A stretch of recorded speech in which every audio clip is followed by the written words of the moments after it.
আসসালামু আলাইকুম, welcome to my page Saima's cake. আজকে একটা বিষয় নিয়ে কথা না বললেই হচ্ছে না, তো আমি ওই বিষয়টা নিয়ে কথা বলতে চাই। সেটা হলো ডেলিভারি চার্জ। আসলে ডেলিভারি চার্জটা নিয়ে অনেকেই অনেক ধরনের কমেন্ট করে থাকেন, যেমন ইনবক্সে এসে বলেন যে আপু এত টাকা কেন ডেলিভারি চার্জ, বা আমার বাসা তো এখানে তো অটো ভাড়া একেবারেই কম, ডেলিভারি চার্জ কেন এত বেশি। তো ডেলিভারি চার্জ আসলে বেশি কম এটা একেবারেই একজন কেক ওনারের হাতে থাকে না।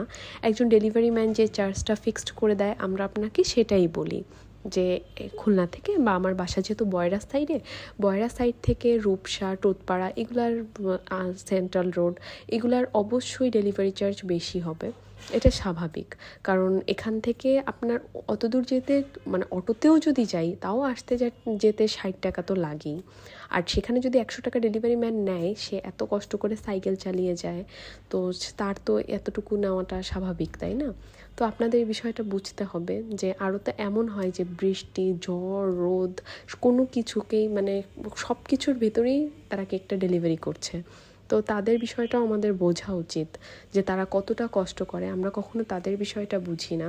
তো আমার মনে হয় যে আমার প্রতিটা কাস্টমারের কাছে একটাই রিকোয়েস্ট থাকবে, যেন তারা এই বিষয়গুলো একটু বোঝে যে ডেলিভারি, আর আমার সাথে এই বিষয়গুলো নিয়ে বার্গেনিং করে আসলেই কিছু হবে না। কারণ আবার কেউ কেউ এসে এমন আবদার করে, আপু তাহলে আপনার কেকের দাম কম রাখেন, আমি ডেলিভারি ম্যানকে বেশি টাকা দিয়ে দিব।